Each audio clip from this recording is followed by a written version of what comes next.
Hablamos esta mañana sobre la cruzada contra la corrupción que lanza la CICIG y el Ministerio Público. Sí, en varias semanas se han detenido a varios funcionarios, se han destapado varias líneas de corrupción. Según la CICIG, aún falta por hacer en nuestro país. Pero la pregunta que muchos tienen ahora y que muchos se hacen es, bueno, ¿tendrá el Ministerio Público la capacidad de seguir investigando, la capacidad de llegar a tener esas pruebas contundentes para presentar en un juzgado, y el sistema de justicia tendrá la capacidad de poder juzgar a estas personas, todos estos casos? Es lo que nosotros hablamos esta mañana con nuestro invitado, es Gerson Sotomayor del Instituto de Estudios Comparados en Ciencias Penales de Guatemala. Gerson, muy buenos días y gracias por estar con nosotros. Muy buen día a ustedes por la invitación, muchísimas gracias. Bueno, Gerson, en recientes meses, bueno, todo empieza, ¿verdad? Hace unos 2 meses con esta investigación de la línea que vislumbra toda esta red de corrupción que se está dando en las SAT y en las aduanas, y de ahí procede con mucho más cosas que los guatemaltecos quizás sabíamos, pero no habíamos logrado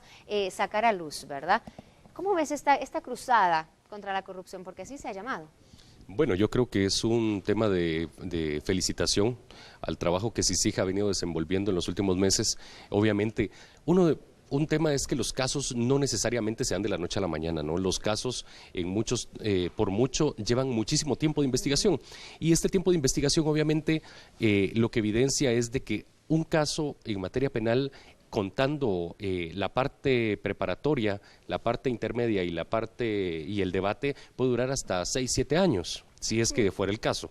Entonces, sí tenemos que estar conscientes que los resultados tenían que venirse en este momento, pero se está iniciando los procesos penales. Falta mucho todavía por dilucidarse qué va a pasar en estos procesos y obviamente cómo va a responder la institucionalidad del Ministerio Público, que yo esperaría que darle un voto de confianza a la Fiscal General de que pueda fortalecer la institución en lo que queda de su mandato para poder entregar un mandato con una institución más fortalecida, capaz de perseguir por sí misma este tipo de casos de corrupción, pero especialmente vinculada a que no tenga que responder a matices ni líneas políticas sobre el tema de la persecución penal efectiva que pueda hacer el Ministerio Público en este tipo de casos. Bueno, Gerson, mira, han sido varios funcionarios los que han sido detenidos, otros acusados simplemente, y nosotros vamos a ir poniendo en pantalla para que las personas en casa se den una idea de quiénes son y cuántos son estas grafiquitas con las personas que sí han sido detenidas hasta el momento por distintos casos de corrupción.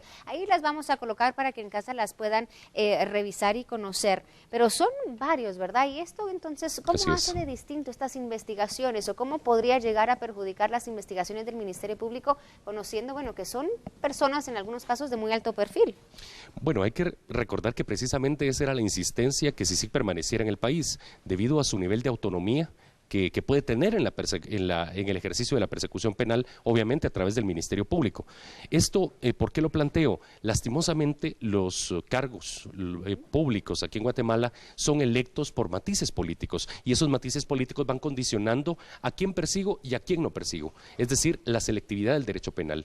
Y esto, obviamente, el Ministerio Público tiene un poder grandísimo, es a quién puede perseguir, sobre quién va a recaer una acusación, todo un proceso penal que está en manos del Ministerio Público poderlo plantear, y ahí es donde viene el principio de objetividad que tiene que tener el Ministerio Público. Es decir, el Ministerio Público generalmente se le vincula con, tiene que perseguir y acusar al delincuente.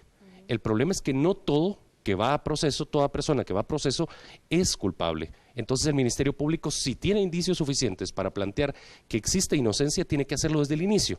Y obviamente hay grados de responsabilidad que se tienen que dilucidar, y es aquí donde el Ministerio Público tiene que fortalecer, independientemente de quién sea, cómo se le esté persiguiendo y cuáles sean los vínculos que tenga. Estas detenciones y estas revelaciones de estas líneas de corrupción cambian, digamos, la agenda que llevaba la Fiscal General al entrar al Ministerio Público. Yo creo que alteró la agenda de todo el país, no solo la del Ministerio Público. Ya se venían venir algunos temas en materia de corrupción, pero creo que el detonante es necesario, quien piensa que los casos que ha sacado CICIG son lesivos para el país, yo diría todo lo contrario.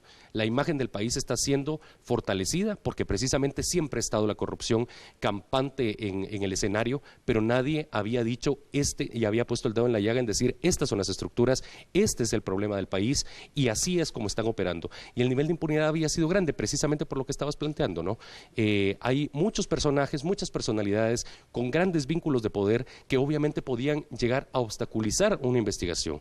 En el momento que se genera una autonomía real en la investigación y una fuerza política necesaria, planteo política en el sentido no partidista, sino en el ejercicio propiamente de la parte pública y del impulso que pueda tener con el respaldo de cooperación internacional y sociedad civil, una CICIG puede impulsar los casos sin depender de la clase política, sin depender que sea la clase política quien los nombre, quien ponga su presupuesto para la institución.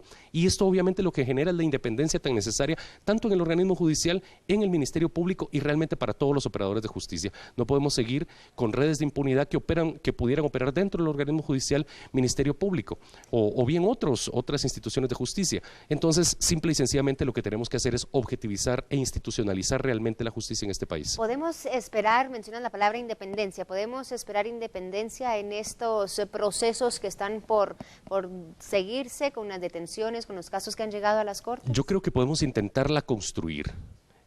Creo que el tema, esperar pasivamente que se dé la independencia es un tema complejo, pero creo que podemos construir esa independencia. ¿Por qué planteo esto? Obviamente esto pasa por una serie de reformas legales que todavía están pendientes. Está pendiente la reforma a la Ley Orgánica del Ministerio Público, por ejemplo, que participó tanto la fiscal anterior como la actual fiscal general de la República en la elaboración de esta propuesta y que el Congreso de la República no ha aprobado. Está pendiente la carrera judicial, está pendiente reformas a la Ley de Comisiones de Postulación. Son reformas absolutamente necesarias para poder garantizar en determinada medida esa independencia. Sin esa independencia no va a caminar absolutamente nada. Eso es lo que muchos se preguntan ahora, Gerson. Ya estamos viendo estas detenciones, salen a luz estos casos. Uno te preguntaba, ¿tiene el Ministerio Público la capacidad de seguir con estas investigaciones? Porque en muchos otros casos ha sido cuestionado. Te mencionaba el caso Portillo, por ejemplo, donde nunca se llega a tener una evidencia concreta para poder culparlo, ¿verdad? Ese desvío de millones de quetzales. ¿Tiene el Ministerio Público la capacidad de investigar? Yo creo que son dos ejes. Uno es la capacidad del Ministerio Público de poder ejercer la persecución penal. Obviamente también tiene que ser una persecución penal estratégica, que creo que el Ministerio Público aún le falta construir.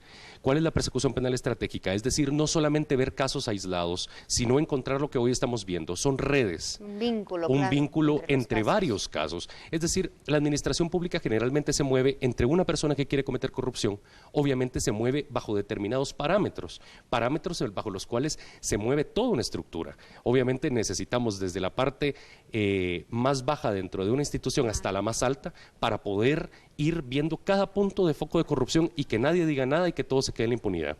Y el otro punto que creo que el Ministerio Público podría tener la capacidad, pero tiene que garantizar realmente la independencia y los candados necesarios para que no, aduciendo cuestiones administrativas, muevan al personal que pueda garantizar esta persecución penal estratégica. Y por el otro lado, también es la necesidad de fortalecer al sistema de justicia.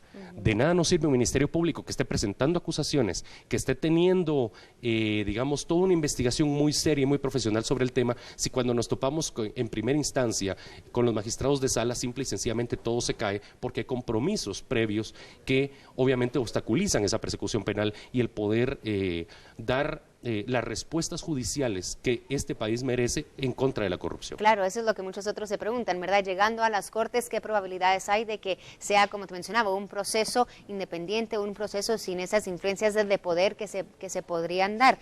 Para ya ir terminando, Gerson, ¿cuánto tiempo podría el ciudadano guatemalteco esperar para ver justicia en cualquiera de estos casos que hemos visto ahora? Con la detención de estas personas, ¿cuánto tiempo crees tú que pasará? Yo creo que estos casos, para llegar a sentencia, bien se pudieran llevar un año y medio, es decir, para llegar a sentencia firme, que eso significa una cantidad impresionante de recursos que se pueden plantear dentro de un proceso. Obviamente, los guatemaltecos tenemos que estar claros que existe un debido proceso, y ese debido proceso pasa por el principio de inocencia, pasa por el debido proceso, pasa por todas las garantías judiciales que se deben de tener, pero especialmente creo yo que ahora tenemos que evidenciar que también existen grados de responsabilidad que deben de ser perseguidos de forma diferenciada.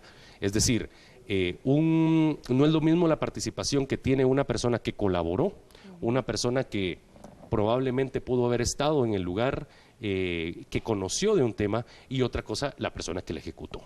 Son cosas distintas y esta diferenciación para la persecución penal tiene que hacerla el Ministerio Público, y los jueces cada día tienen que prepararse más para poder asumir esa responsabilidad de tener en sus manos la libertad o no de las personas. No solamente estoy hablando de sentencia condenatoria, sino también en materia de prisión preventiva y en qué momentos son los que van a asumir las medidas sustitutivas. Es decir, hay dos razones únicamente por las cuales no se puede dar no se puede otorgar medida sustitutiva, que son la posibilidad de la obstaculización de la verdad y, por supuesto, el peligro de fuga. Si estas dos condiciones no se dan, por más clamor popular que haya, también tenemos que estar claros y muy conscientes como guatemaltecos, no debe dictarse una prisión preventiva. Es decir, debe de afianzarse cuáles son las dos causales y en base a esto poderlo determinar. Entiendo que los jueces y los operadores de justicia en este momento tengan mucho miedo, pero esa es parte de la responsabilidad que se tiene. La objetividad, por más presión que se tenga, para bien o para mal, no se debe perder. Perfecto, Gerson, muchísimas gracias por haber estado con nosotros. Más claro no lo pudiste haber dicho. Muchas gracias por haber estado con nosotros y aclarar esas dudas que muchos tienen ahora en cuanto a esta cruzada contra la corrupción que lanza la CICIG, el descubrimiento de estas redes, de estas mafias que se han dado y también la detención de varios funcionarios. Lanzamos la pregunta del día a ustedes en casa para que compartan con nosotros. Desde muy temprano lo hacemos y abrimos esta oportunidad de expresarnos, de también poder participar. ¿Qué piensa del trabajo que ha realizado la CICIG en cuanto a las capturas de redes criminales que operan en nuestro país? Por favor, déjenos saber, nosotros estamos esperando sus respuestas a través de las redes sociales. Tenemos que salir a las calles de nuestra ciudad una vez más, enlazarnos con nuestro compañero Alberto Cardona, porque hay amenaza de paralización de tránsito